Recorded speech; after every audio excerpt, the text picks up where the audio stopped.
All right, welcome to another edition of Chalk and Chot. I'm Dave Hall, filling in for Mariah once again. We're going to live dangerously today. Jack, Teddy, and myself in the same studio for the first time in like 10 months. So here goes nothing. From Las Vegas, this is Chalk and Chat, sponsored by Superbook and Westgate Las Vegas. All right, it is now week 6 of the pro football season. If you need some help with your betting, Lord knows I do, you came to the right place. Teddy is here talking about some of the huge comebacks we saw last year and how to bet those in-game. And also the Fat Jack is back this week. I didn't get an email from you, so I have no clue what you're going to be talking about. So much. By the way, a lot of testosterone in the room this week. Is there? We should be talking really? about taking the there? garbage out or working on our car or something manly. Hey, right? Let loose another one of those buttons. You know what? You know what? Don't. In time, Coming up on bring in the today's lady. show, these two will try to make sense of what we've been seeing. We'll have our weekly player prop battle and best bets. And I tell you what, Teddy had Buffalo last week, so he absolutely nailed that one. All right, shots fired. Right Not so much. I'm just kidding you.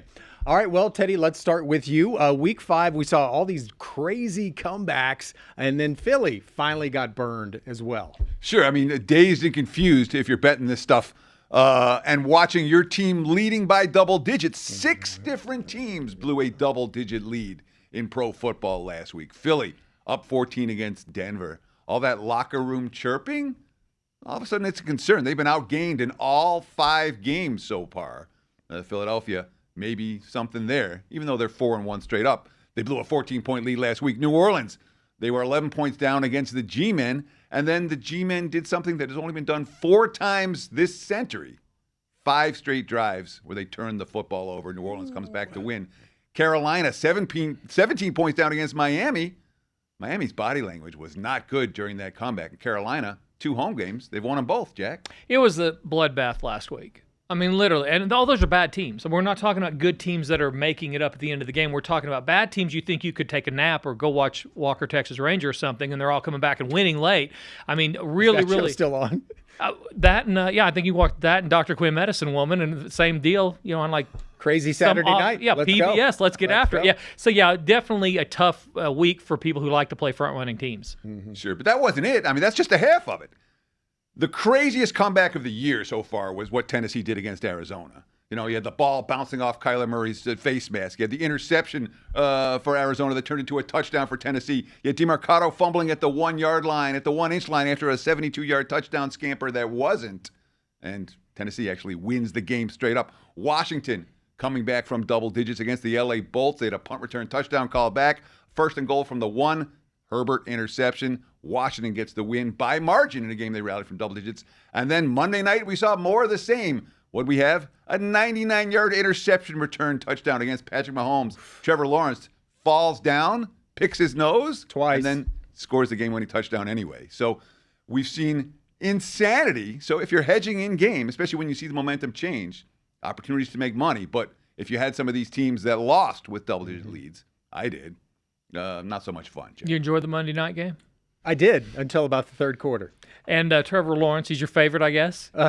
He reminds me, if I was stoned all the time, I would be a Jacksonville fan. I mean, he looks like you want to question, is he altered or not every single time he steps on the field? The other thing about last week, the Dogs went 9-5. All 9 underdogs won straight up. So we talk about, being able to win the game. Last week was one of those, if you're betting dogs, no matter how big, they all got there straight up and against the number. I know they offer up a lot of prop bets. Do they offer up, will Trevor Lawrence be live on TV picking his nose for 10 seconds? Is that one of the props that's offered? Teddy? Haven't seen it, but, if you shop around. Maybe this week. Taylor Swift getting married date, along with Trevor Lawrence eating his own, you-know-what?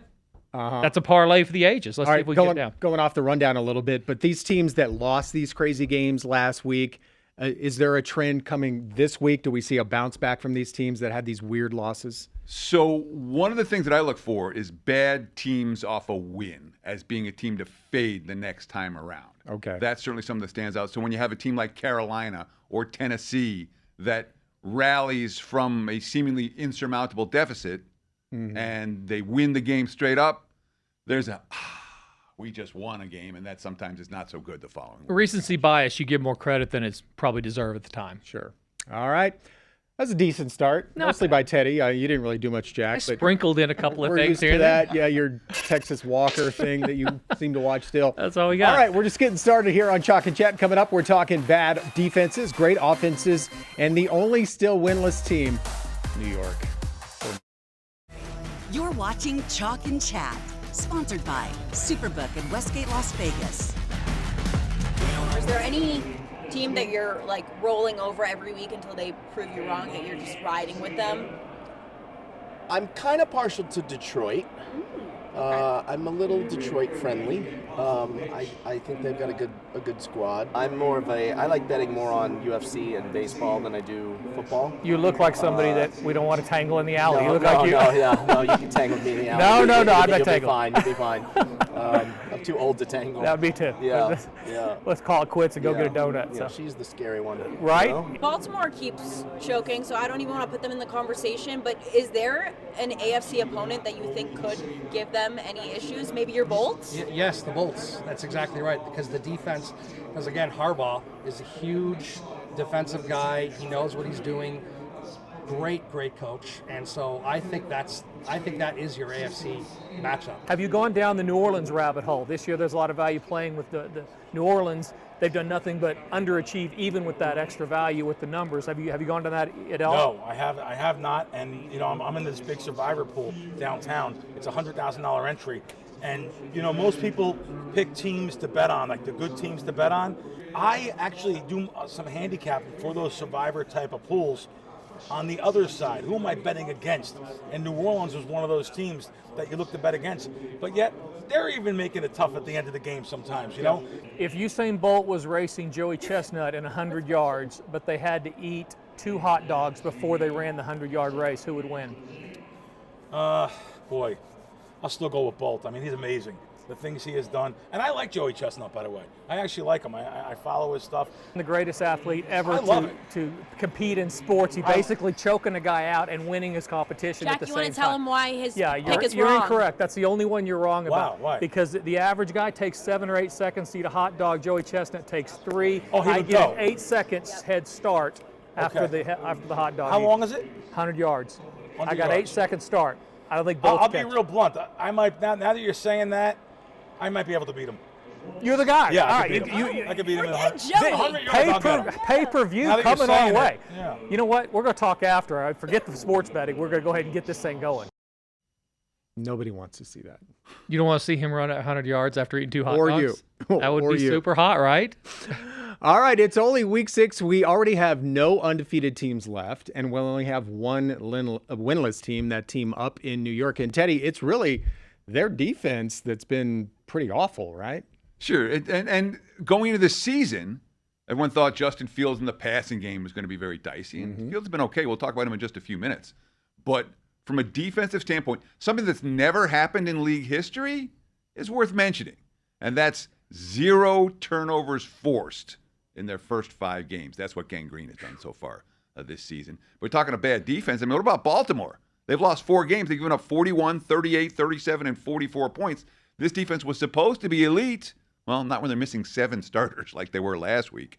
2 bad defenses so far, New York and Baltimore, Jack. Yeah, I think would it be weird if I told you that New York may have a shot this week? This might be their week. I think it would be weird if I told you last week that New Orleans had a shot and that some of the other teams that had a shot. This might be their chance. Teams off of big wins, emotional wins, this time of year, I've found – we were talking about an exhale or a letdown situation. There is a little bit of that, and it normally happens when they have to travel. And when you get that out of this Denver and New York game, they have a lot of travel. Denver comes off the big win last week. So I think there's a spot here with New York to sneak up on them. They also, as Teddy said, scoring points and getting the offense done. Denver, not so much offensively. They're not normally going to go over these totals.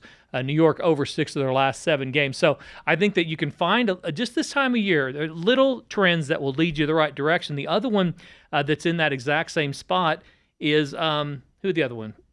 Tampa Bay going to San Francisco. Or excuse me, Tampa Bay at home versus San Francisco. San Francisco, same situation. Big win. Kind of an exhale. Now they go across the country to face a really loaded offense and what Tampa Bay and Baker Mayfield are doing. And you will see that a lot. Last week we saw New York and Miami both get big wins the week before and then kind of lay an egg the next week. there is it's a long season, and you'll have these weeks where you're more prepared to show up every week than not, and a lot of times you'll see that big win, a lot of travel, exhale, big L. So watch out for New York overseas. And Mac Jones, who played great, he's dinged up too. So they don't really have a healthy quarterback. Yeah, they're trying to figure it out, and I think if they go back to Purdy, that's not necessarily a great thing. He was 1-1 in his 2 starts, and he won't be 100%. So, I mean, you don't know exactly what you're getting there. At the minimum, a little bit of identity crisis with the injury and kind of the juggling the 2 quarterbacks. And with Baker Mayfield, I mean, he's just pulling rabbits out of the hat every week now, it seems like. Sure. I mean, we talk about some of these good, bad defenses, which have led to overs. Baltimore's been an over team. Gangrene's been an over team. Indy, with another quarterback that wasn't highly regarded coming into the season, Danny Dimes, all of a sudden they scored 33, 29, 41, and 40 in their 4 wins. They've been an over machine, but Vegas couldn't actually score last week. They kept that game under. And Detroit, who faces Kansas City, your Kansas City squad, this Sunday. Since that Week 1 loss to Green Bay, Detroit has scored 52, 38, 34, and 37. That offense has not been stopped. And if you're playing Detroit overs, you've done pretty well. You keep waiting on regression out of Indianapolis, right? At least I do. You know, their first games, their opponents were 1-8 straight up, and I thought, all right, well, they're definitely going to lose. They are scoring points against just about anybody. So being able to figure out which of these teams are what we're getting versus the ones that are going to regress a little bit over the next 2 or 3 weeks, that's a key to making some money. All right. And normally you'd say that Kansas City defense is tough, probably slow down Detroit, but they don't look as good this year. So yeah, that's not last year's people. This is this year's team, and that's a big difference. So they're not getting near as much pass rush. Yeah, for sure. All right, still to come here on Chalk and Chat, it's our player prop battle. These two going to argue over 3 players who might or might not have big games. That's why they argue about it. See who next. You're watching Chalk and Chat, sponsored by Superbook in Westgate, Las Vegas. All right, now it's time for the most cantankerous segment on the show. How about that for a $10 word? It's Teddy against Jack, our player prop showdown. So let's find out who these guys are fighting over. Wow, so intimidating right there. I need a new pitcher. That's not a good pitcher of me. You took it, brother. Get your fists up. That looked like I got a belly. Who do you got, Teddy? Let's talk about Justin Fields. And we like Justin Fields over 193.5 passing yards. There's 3 games he started and finished this season. 218, 226, 283. Gone over in all of them. And, you talk about how maybe Denver has a chance in this game. New York likely to be playing from behind. I'll leave it at that. So Justin Fields over his passing props. If they're from behind, you're probably right. I do think it's going to be a more competitive game. I think we get a flatter week out of Denver on the road in a horrible spot. Nobody wants to travel overseas. Nobody enjoys that. I think that this game is closer. I think there'll be more running out of Fields. I'll go under the total on his passing. Over 143. Or 193.5, I should say. Let's talk about Kyren Williams, the L.A. running back. We're going to go under 75.5 rushing yards for Williams. Last 2 weeks, 13 carries, 14 carries. So his 2 lowest numbers of the season. He's not even getting the attempts right now. And by the way, he's fumbled in each of the last 2 weeks as well.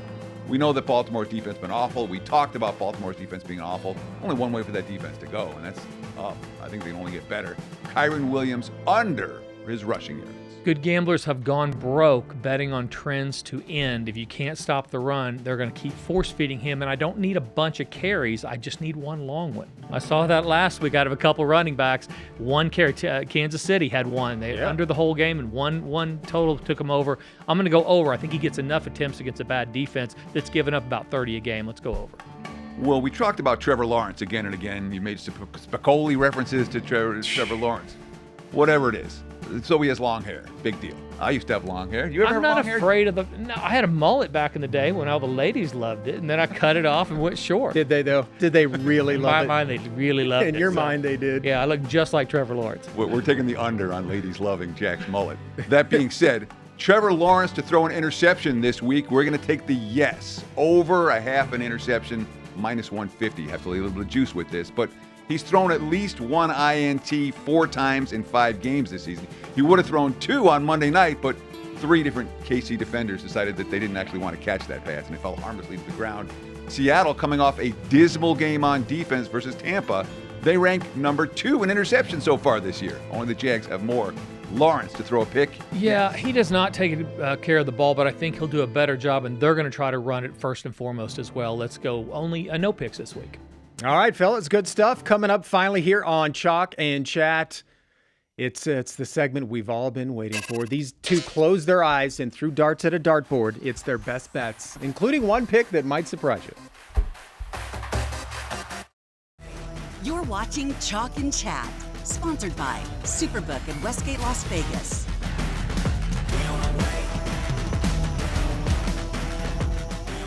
All right, welcome back, everybody. I personally am having my worst betting year ever. Let's bring in the fellas. You guys were both saying you had your worst Sunday of the season last Sunday. What's going on? Different reasons. You're horrible at this. Well, and we had a bad day. There is that. Well, yeah, but you're the professional. And if you don't think you're going to have I'm a not bad the day, professional. no, you're definitely not. You're a professional. This did a great job, by the way. Mariah should be jealous. Yeah, bad days happen, right? I mean, bad things happen to good people. And that's the way I look at it. How do you handle bad beats or bad days in general when just things don't go well? I lost $30,000 on Sunday. That's never any fun. No, it's the worst day ever, right? I lost 20. I'm just as pissed as you are. I was going to say, it doesn't matter if you lose 30 grand or if you lose 30 bucks. When you don't win, you're not happy. And especially for guys like us who do this at a professional level, you know, clients aren't happy. No one's happy when you have it. And I had my worst day of the season last Sunday. But Jack did say something that was worth being highlighted, which I appreciate. Perfect. He did?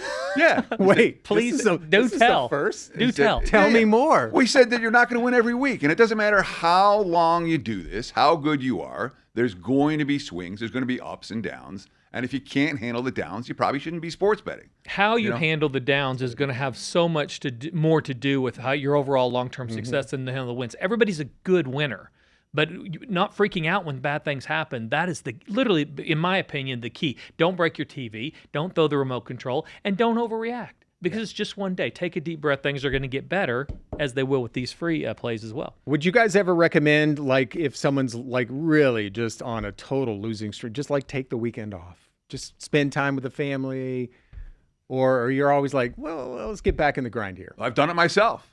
Okay. You know, of course. You know, if you're not. So one of the biggest mistakes that bettors make, you know, we talk about mistakes bettors make. They bet less when they're winning and more when they're losing. And it should be the opposite. I've done that. You know, they're trying to catch up. Oh, they're trying to catch up. When you're seeing things clearly, that's when you step up and make big bets. When you're not seeing things clearly, that's when you pull it back in a little bit and only bet, you know, you bet less games.